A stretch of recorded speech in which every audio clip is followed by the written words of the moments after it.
Hi, everybody. I'm Mel Dorr, Chicago psychic medium and intuitive consultant. Welcome to my YouTube channel.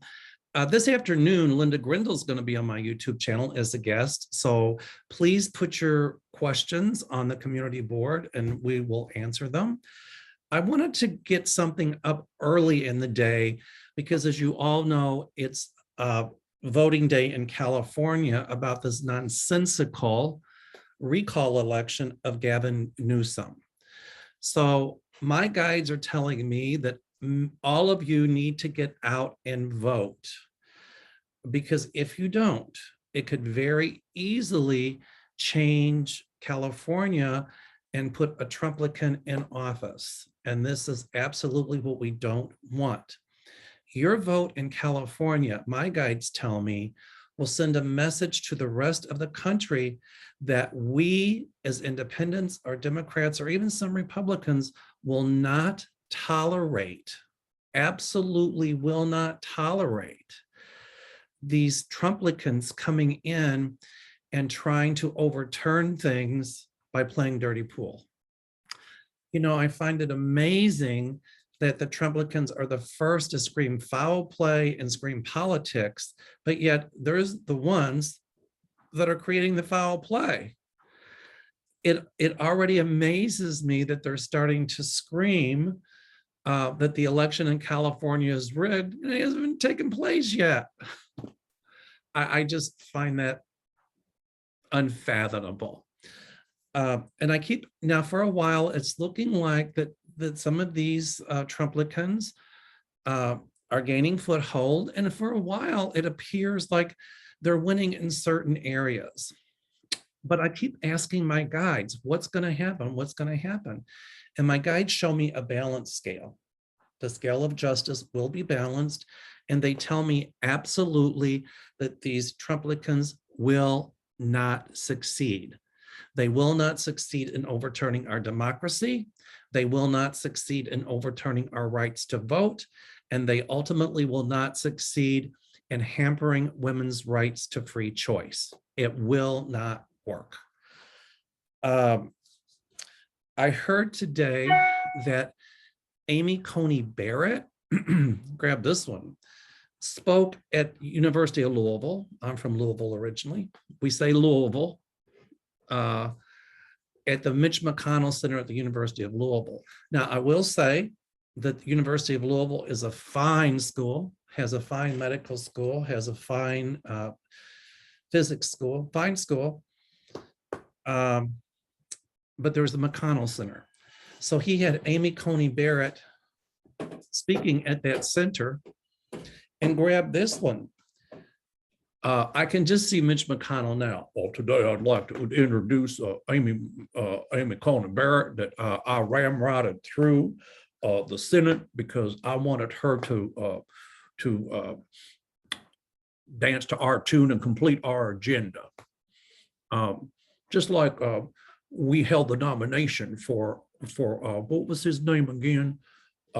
Was it Kavanaugh? Whichever one it was, Kavanaugh. Or was it Gorsuch? Well, anyway, we held that for a year so we could get our people in. I wouldn't bring to the Senate floor. Now, Amy Coney Barrett's going to tell you she is not partisan. She's not. Love it. Mitch McConnell held up a Supreme Court nomination for 10 months until after the election because of some lame brain excuse. It's an election year, but yet during election year, he ramrodded Amy Coney Barrett. And she actually had a certain part of the anatomy to stand up and say that she doesn't want people to think that the Supreme Court is partisan. Hello? Amy, honey, you all wouldn't hear a case in Texas that allowed them to pass the most suppressive law to women's rights in the past 50 years. Furthermore, you upheld some of these voting laws in these states that are trying to restrict people's rights to vote. Well, Amy, at some point, darling, you're going to be off the court. That's right. Goodbye. Because my guides are showing me clearly that there's going to be investigations into the dark money that put your butt there. The same as the dark money that put Kavanaugh there, and maybe even Gorsuch. And while I'm on the subject, Kavanaugh will be off the court as well, because I see investigations into his conduct and the way he treated women. That'll all come out. And so now somebody asked, will we see a woman of color on the Supreme Court? And the answer to that, my guides say, is absolutely yes. In fact, at some point, I see 2 women of color on the Supreme Court, one moderate and one more liberal. And so I just chuckle when I hear Amy Coney Barrett, of all people, saying that she just doesn't want people to think the court is partisan. It's like, what planet is Mitch McConnell on? What planet is she on? Because it ain't this one. I don't get it. Anyway, to use Linda Grendel's terms, I think that the recall election in California, I'm not going to say it'll be a nothing burger, as Linda would say, but I see Gavin Newsom retaining his governorship. And I see it opening a lot of eyes to the tricks that the repubes, Trump-Lincoln repubes will take in order to try to gain power. You know, I find it amazing that I was watching, and there was some senator or House member who said that the Democrats trying to pass fair voting legislation is not democratic. It's overreach. It's partisan. Excuse me. The Democrats aren't the ones that are trying to limit people's right to votes in southern states. I think the Republicans are doing a good job of that. I just love how the pot calls the kettle black. Hypocrisy. Oh my goodness. With voting rights, you know, even though they're trying to suppress our voting rights, it will not work. It just will not. You know, I understand now that there's going to be, they're trying to make a change of the Senate rules so voting rights bill can pass with a simple majority of 51 votes. But the Democrats don't have enough to do that. But I keep thinking my guides are showing me they'll keep bringing up the voting rights bill, keep bringing it up and up and up, so that ultimately it will get passed. But I don't think it's going to be until after the midterms, because we're going to need more Democrats in the Senate, which is what I see. And my guides also tell me that we will hold on to the House. So I don't know if the filibuster will completely go away, but you know, I see it. Some things change, so some things can get put through with the nuclear option or with just a simple majority of 51 votes. You know, did you hear Mike Pence? He was caught on camera. He thought that the reporter was one of the insurrectionists, and he was caught on camera promoting the big lie, only because he thought that he was on camera. So he praised the so-called insurrectionist, and she really wasn't. Funny how he supports people who said, "Hang Mike Pence." They were chanting on the day of the insurrection. And speaking of that, I forget the day of the march coming on the Capitol, but I do see my guides show me incidences of violence there as well. And the thing I'm more concerned about, my guides show me, is that some of these groups, these ultra right-wing groups in certain states, are also going to march on those states' capitals and try some violent stuff.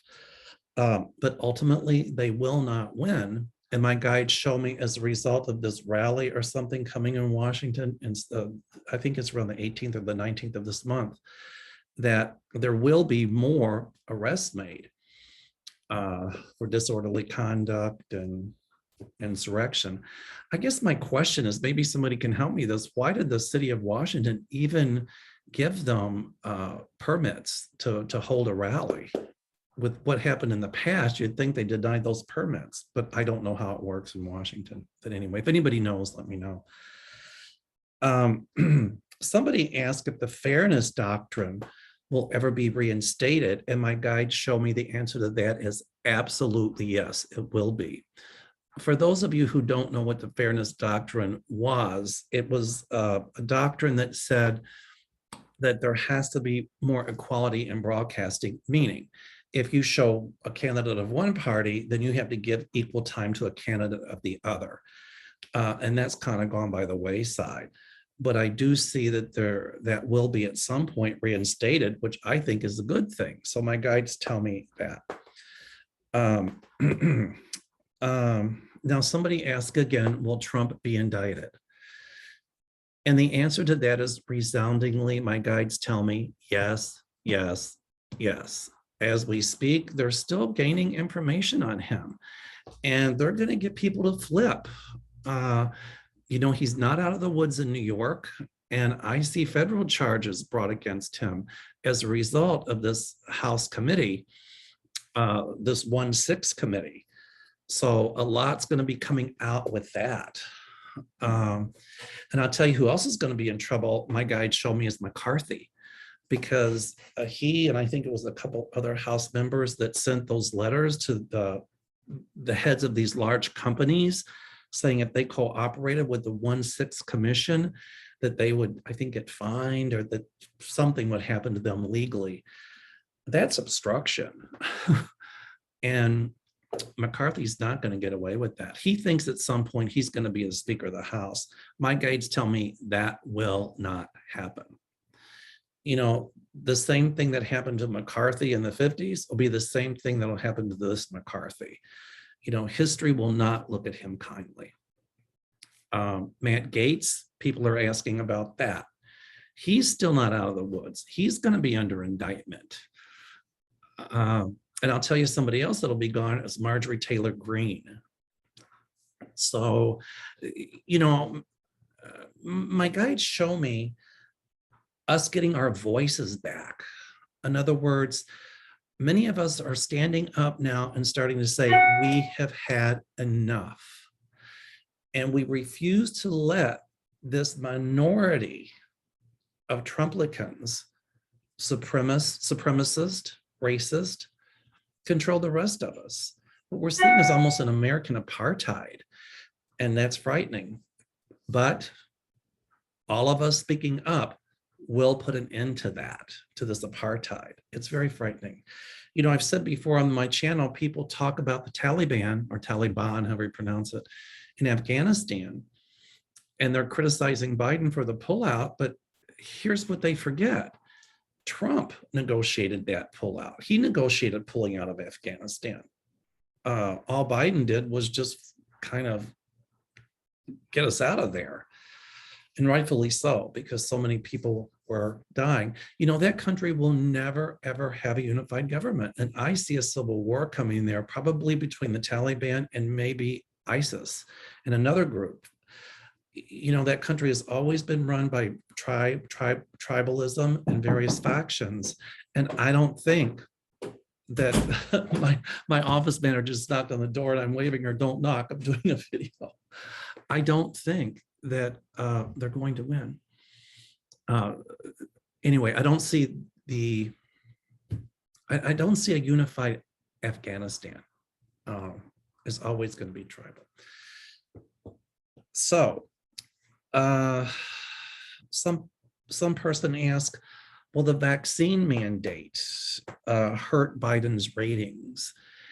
And the answer to that, my guides tell me, is no, absolutely not. If anything, I think a vaccine mandate will help his ratings, because it's going to help put an end to this pandemic.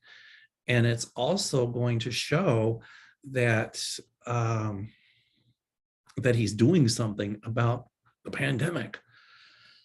People ask, when is this pandemic going to be over? Well, I think it could even go into next year before this Delta variant is behind us. I do see another variant coming out. My guides show me that. But my feeling is with the vaccines, that can be keep it from becoming another pandemic. So if you're not going to get vaccinated, wear a mask, please. I'm glad that the kids in New York are back to school and they're wearing masks. So, and I understand now that in October, I think, and I predicted this, my guides show me there will be a safe vaccine for kids 5 and above. So that'll help tremendously. You know, what I was going to say earlier before I was interrupted is we talk about the Taliban in this country and how horrible it is and about, you know, human rights and, you know, the religious people taking over that country. Well, what's going on in this country? Look at the ultra right, these so-called religious people imposing their beliefs on all of us. Like, they talk about the right to life, okay, and the whole thing about abortion, but yet once a baby's born, they don't want to give extra money to lower income people to help take care of that child, to make sure that child gets medical care, none of that stuff.